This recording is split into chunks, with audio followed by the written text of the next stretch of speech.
Welcome back to Munroe's Corner. We back with another reaction. Today we talking about King Crooked and the Dizaster announcement, man. So King Crooked and Dizaster are battling on the Grind Time X's. Grind Time has came back. Shout out to my bro Chef Trez. Shout out to little bro Chef Trez, man. He was on the first card. Hopefully he'll be on this one too, man. Let's make sure we potentially get Trez on this joint right here. All right. So let's see what they talking about. I see they got Lush one. That's Lush one and Dizaster and Crooked, I guess. I don't know if they're gonna have somebody else on. So let's get into it, man. Road to 20K, man. Road to 20K. We trying to get that by the end of May. We turning up like a K a day, man. Let's keep the momentum going, man. Shoot, let's double that to 2, 3. You know what I'm saying? Let's run it up, man. Channel growing fast, man. Let's get it, baby. Let's get it. Like and subscribe.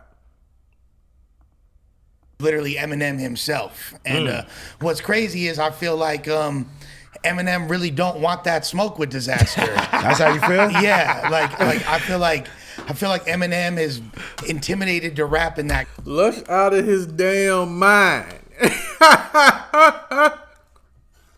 Lush went out of his damn mind. That's what Lush do though. He's stirring up the pot. He's stirring up the pot.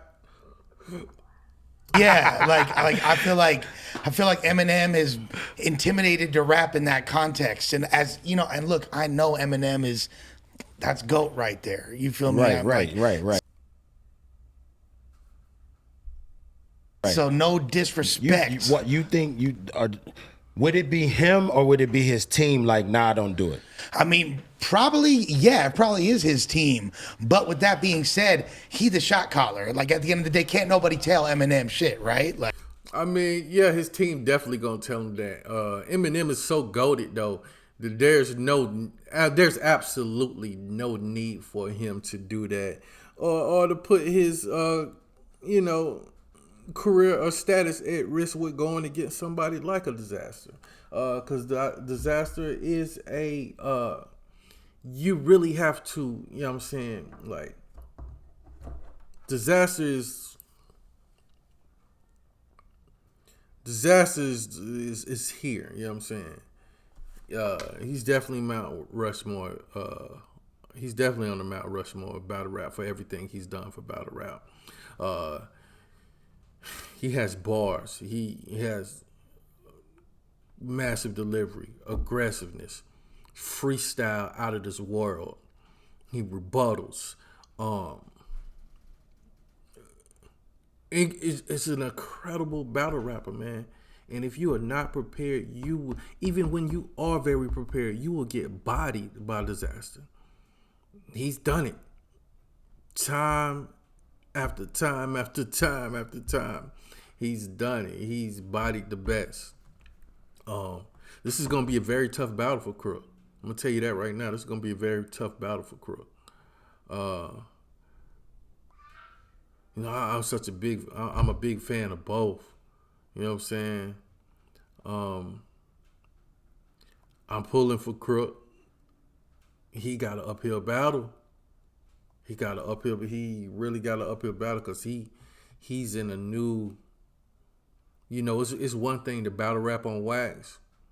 It's another to step in that. It's another thing to step in that arena when you know what I'm saying, because it's battle rap community is a whole different type of culture. It's a whole different type of culture.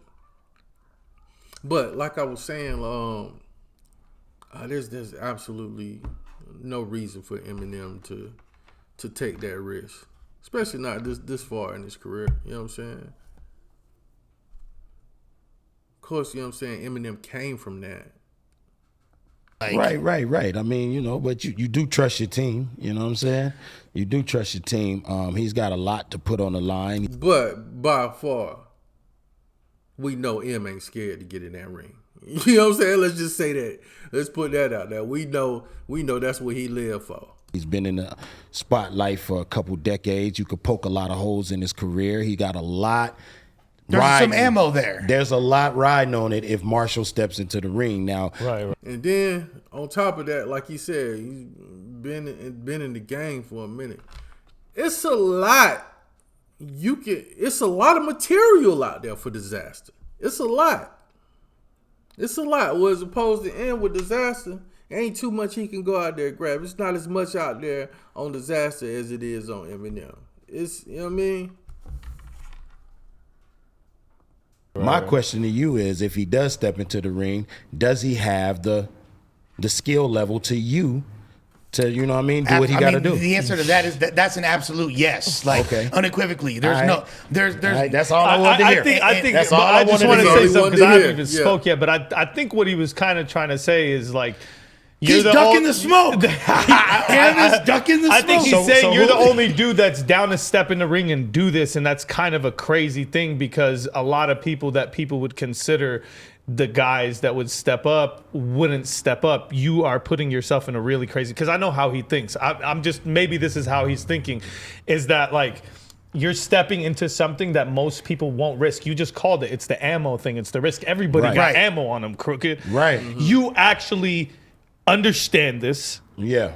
And you still, we have to have a certain level of respect. I'm not interviewing right now, but I'm telling you, we have to have a certain level of respect. I do as a battle rapper for somebody like you to actually put it all on the table and step into that fucking ring. That's something that right now everybody else around you can't say. You know what I'm saying? out of my league in there. You know what I'm saying? But are you though? Well, here's the thing. It's a different sport to me. You feel me? I mean, Jordan was the GOAT, and then he went to play baseball. Right. You feel me? So I think that. But this is like Jordan playing and one. Oh yeah. This is more Jordan playing and one. Yeah. We would do. Same sport, you know what I'm saying, but different. It's a different culture. You know what I'm saying? 'Cause you got organized ball and you got street ball. Battle rap would be more of the street ball. You know what I'm saying? It's not like you're playing baseball. I would think that I would think that you're just not, you're out of your mind as a songwriter, and you're known to write songs in the industry, and just think you're gonna walk in here and it's just gonna be similar and it's all good and this is easy. I think that's why so many songwriters jump in the ring and get caught lacking. Yeah. Because they don't respect what the fuck is going on in that ring. Yeah, because it's more than writing a good. It's more than writing a good song. It's more than putting out a good diss record. You know what I'm saying? You are not on beat. It's no music. You have no beat to ride. You know what I'm saying? It's about your bars. It's about your delivery. It's about your stage presence. You know what I'm saying? It's about how your performance on that stage. It's about how you can control the crowd. It's about if you can handle the crowd, if the crowd starts booing you. You know what I'm saying? How do you get back? How do you, what do you do when somebody takes the momentum away from you? How do you get your momentum back? Can you rebuttal to get the momentum back when he's had a strong round? You know what I'm saying? Are you going to fold when they have a strong round? Or are you going to turn up? Man, it's a lot that goes into this battle rap, man. and vice versa, if Diz was diss Crook on record, you know what I'm saying, put out diss tracks, Crook would completely have the advantage on that side of things, because that's he's been known to be an assassin on that. Man, salute to Crook, man, for stepping up. You know what I'm saying? Because a lot of people, a lot of people in the industry are scared to do this because it is very risky, man. You know what I'm saying? You see what happened to Joe Budden. You see what happened to Cassidy, Cannabis. You know what I'm saying? Cannabis was looked at as that guy, that you didn't want to get into a ring with. When he was coming up in the ranks, and still was afterwards in the ladder. You know what I'm saying? Dizaster completely demolished him. Body bag after body bag. Got 300 pages of rhymes in them. Everybody know that shit. You know what I'm saying? And I'm not approaching it like that. I'm fully respecting what's going on. You know what I mean? I'm understanding that it's something totally different for me. Right. I mean, this man been doing it for a long time. Many moons. Veteran at it. One of the greatest to do it. You see what I'm saying? So it's like if I jump in there, then that's who I want to jump in there with. Right. You know what I mean? Because and that's why you're crazy as fuck. yeah, I mean, shit. I know what you do. That's scary even for I a know what you battler do. to see that. You know what I'm saying? You got to know that even me as a battle rapper, knowing you're coming from that world, the fact that you have this confidence for me re-solidifies what we believe about you is that skill-wise, you're a very dangerous motherfucker. So all you need to do is execute. Like it really is different than all the other people that stepped in. They had to climb other mountains. All those things you got checked out. You really got a memorization thing. That's it. See, we know each other, so this ain't like no fucking, you know what I'm saying? Like, he knows. You know, I drunk a lot of my brain cells away with Jameson and Hennessy and tequila and absinthe and moonshine. Not the absinthe. You know what I'm saying? The absinthe. Cause that is a huge part of battle rap, man. Remembering your bars. Cause if you choke, it's over. They don't want to hear nothing else. You got to think they rapping for 3 to 5 minutes per round. You know what I'm saying? Moonshine, bro. You skipped that part. You know, but the way I looked at that was, it was like, yo, I'm thinking about my memorization. I know my memory ain't as sharp as it used to be when I was younger. You know what I'm saying? And I looked at that like, is that a thought of fear? And then once you say, okay, that might be a fear, then you have to face that fear because you know on the other side of fear is confidence. And once you get that confidence, now you're no longer a prisoner to that thought. You feel me? Okay. So it's like, yo, I'm challenging myself now. That's a bar. Once you get that confidence, you're no longer a prisoner to that thought. That is a bar.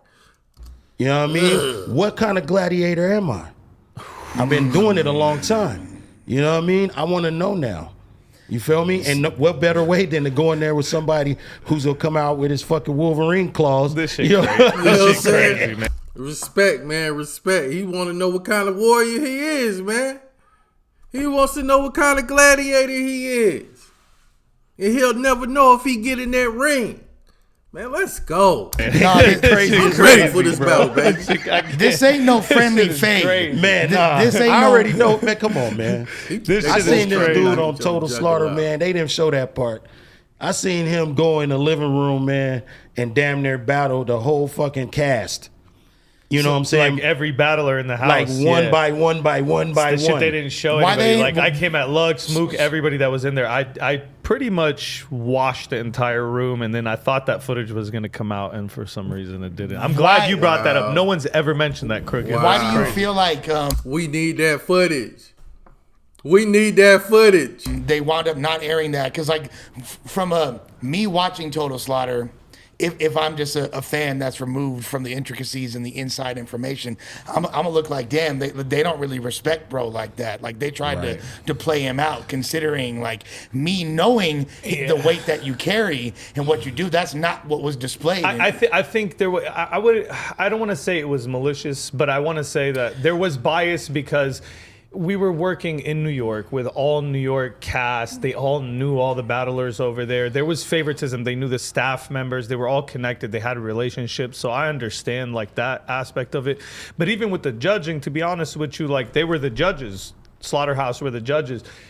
Crooked kept it very, very honest to the judging, I feel like. But I feel like, you know, in that scenario, there was this situation with Budden where like he clearly didn't want me to like win, and like there was that whole thing about like him saying that I repeated bars that never happened, and like people were, it was an ongoing joke how he owed me $100 because he was like, yo, I'll give you $100 if you know pull that up right now. Like, and that bar wasn't out there, you know what I'm saying? So like there was this thing where everybody was like favoriting everyone else over me, and it was whatever, you know what I'm saying? I look at it as a learning experience, really, that whole thing. And it was big for me to just be doing something with Slaughterhouse, to be honest with you, a group that we respected of real lyricists. And you know, when we look at hip hop, like we look at the closest things, like the closest people to us that have the closest voice to us, and Total Slaughter. I mean, y'all are like the battle rappers of the industry. Yeah. Like that's a real good way to put it. No, Like, that's the way to put it. the lyrical equivalent. Yeah. And to answer your question, you know, as an executive producer on Total Slaughter, you know, somehow, see, this is why it's good for artists to have super dope representation in their corners. You know, we can't do it all. And, you know, Message. Yeah, that's real. Because had I had one person who was representing me during that time, being the person who thought of the initial concept of Slaughterhouse doing anything in the battle arena, you know, that was my original thought. So it was your idea to do some battle to do shit. some battle shit, yeah. I came up with that You heard idea. it here That was first. you I didn't even know that. Yeah, I didn't know on that. the flight to Paris. That makes sense. On the flight to Paris, the idea hit me. So, and then me and Joel built on the idea, and then we talked to the other guys about the idea. Interesting. And it started snowballing into this thing to where I was almost getting pushed out. You know what I'm saying? Wow. And I didn't have the proper representation because if I did, that wouldn't have happened. And if I was, you know, had the juice I was supposed to have as a person who initially thought of it, was an executive on the show, Dizaster going crazy in the fucking living room of Would've that came house out. would have came out because I Okay. understand that the importance And of this that. makes sense because what I'm saying? because it was confusing to us how they were part of the show, but there was a lot of like corporate shit going on. Like there was like a lot of just stiff like corporate movements. There was a lot of bullshit happening. Like you know what I'm Period. talking about? Just like the whole like we're doing this like that, and like we're like why? Like and like we knew it wouldn't be something that a hip hop head like that would necessarily think of. And he explained it good. Now I understand why you didn't have as much creative control as you would have liked in the beginning, and the show would have Exactly. been different. Yeah. We're gonna cut it right there. We're gonna this is like an hour. This is like an hour long interview, so we're gonna chop this up into segments. But yeah, that's a great example of when you come up with these ideas, man. Make sure you just come up with an idea and you know it's a good idea. You gotta put everything in place so can't nobody push you out. And because as soon as the corporate world get a hold up to it, man, they're gonna change it, man. They're gonna change it. Like putting that clip out, like they don't even understand. Putting that clip out of Dizaster body and everybody in the house, it would have made it that much more viral. You know what I'm saying? I mean, it was big too. You know what I'm saying? Total Slaughter was big, but wow, that was a lot of good shit in that interview right there. I like that. Woo, Crook, you got a tough battle, buddy.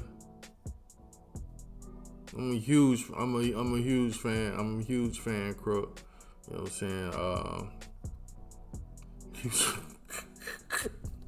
You got your work cut out for Dizaster though, dog. You got your work. This is what he do. Oh man, I don't know, man. Hold on, man. 2-1 either way. 2-1 either way. That's my prediction. 2-1 either way. It's not gonna be a body. We can't have no bodies. Man. It ain't gonna be no bodies. It's gonna be 2-1 either way. Man. I think the third round gonna be the decider. You know what I mean? Y'all know them third rounds. People like to talk to them. You know what I mean? Them third rounds be the deciding factor. How strong you come in that third round. Woo! This gonna be a goodie, baby. This gonna be a goodie. And what y'all think? Y'all think M should get in that ring, man? Y'all think M should just be like, bump it, get in that ring, battle and battle Dizaster? What y'all think? Because that's who he would battle. If he's gonna battle anybody, it's gonna be Dizaster. Who else would it be? He's gonna battle Dizaster. Yeah, Mook ain't what he used to be no more. Lux ain't either. Yeah. It would be Dizaster. What y'all think, man? Should M get in that ring? Should M just get in that ring and just, even though he ain't got nothing to prove, should M just get in that ring and just shut everybody up talking about he ducking the smoke? Because we know he ain't ducking the smoke. Should he just get in that ring and, you know what I'm saying, and give him that smoke? Or should he just going by his business, just keep dropping the albums and just doing what he do? Y'all let me know in the comments, man. Let's talk about it. All right, man. Hey, if you enjoyed this reaction, just give me a like for the algorithm and subscribe for the channel growth, baby. Roll to 20K. We're trying to get there by the end of May, man. Turn up. All right, one love, baby.